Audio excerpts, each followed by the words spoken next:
Hey guys, some cool stuff has been let out. I was going crazy trying to figure out where are the big blockers, um, and some awesome articles came out. Um, where to even start? CoinDesk. I'll try to put the description. Hold on. This is CoinDesk. Even miners hate Bitcoin will want to mine it. Okay, so basically, this is going over the fact. Actually, let me go back to an awesome article given by Ryan X. Charles. This article is by John Stuart Millibit. Uh, Cashing out of Bitcoin 3 days ago, the network split in two. This article, it's worth 5 minutes to read it. It basically goes over what's going to happen starting 3 days to 10 days from now. This is where it really helps to know how the whole network works. I'm trying not to bore you to death, but in Satoshi's paper, it was built. He's well aware of wolves and greedy actors, and that's why he built the mining part of Bitcoin, where the whole idea is for them to ravage over each other, bite and claw, whatever, basically to out hack each other to make the network more secure. That did not make a lot of sense. So I'm going to give you some article. Okay, let me put it in perspective. Right here, the Bitcoin difficulty right now is at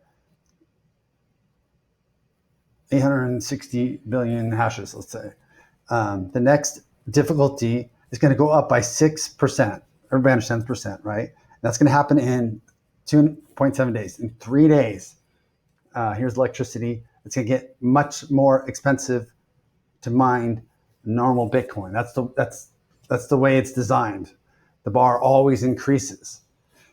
That being said, almost at the same time, let's go to CoinDance.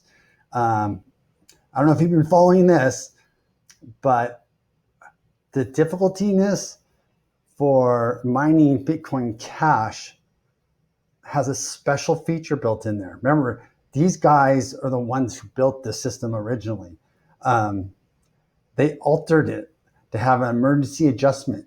So it's not every 10 days, every 12 hours.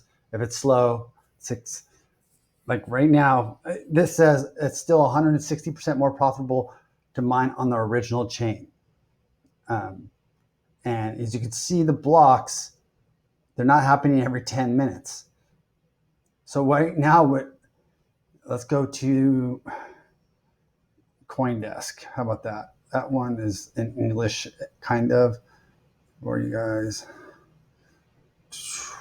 Okay, here's the blog that by the anonymous. These are the biggest players.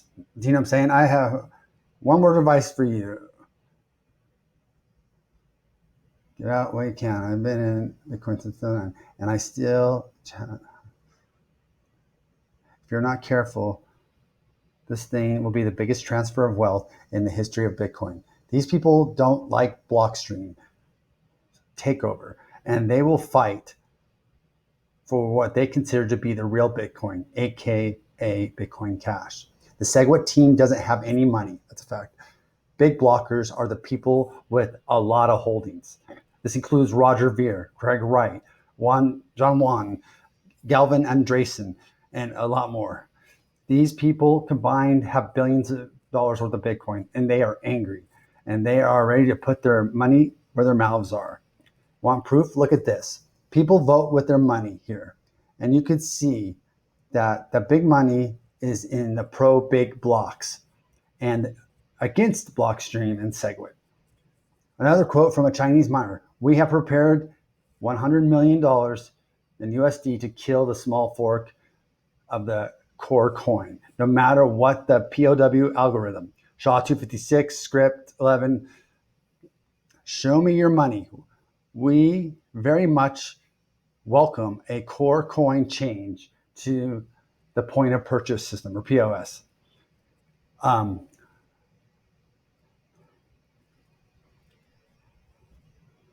These are all secret miners.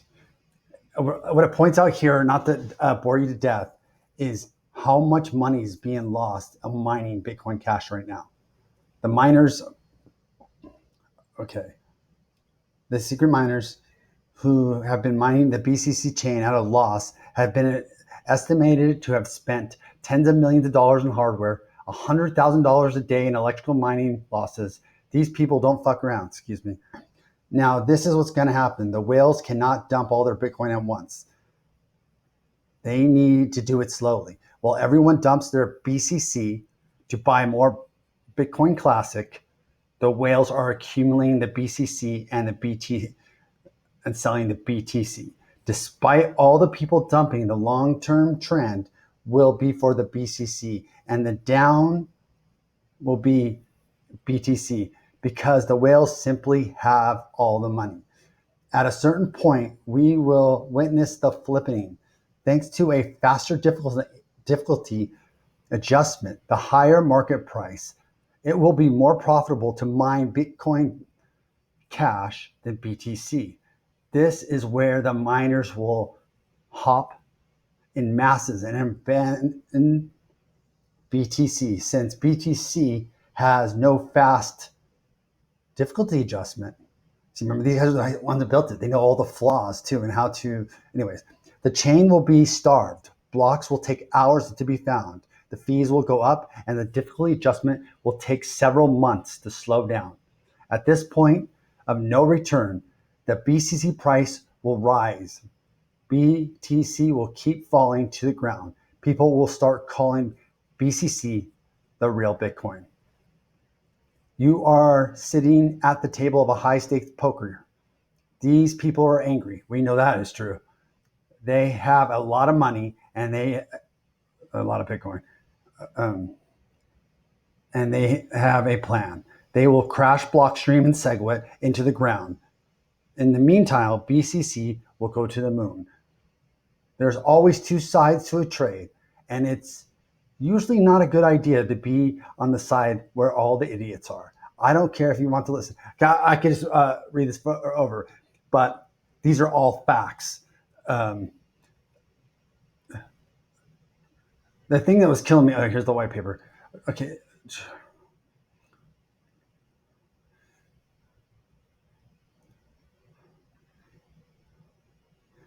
I already showed in 3 days, it's going to get less.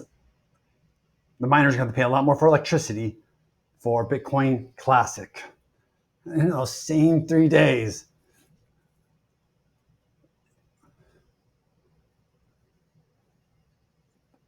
BCC is going to drop difficultiness. I know that sounds complicated, but what's happened over the last, 4 days is you have been given an extra Bitcoin. For every Bitcoin you have a Bitcoin Cash. And if you read Satoshi's paper, which I always do before I talk,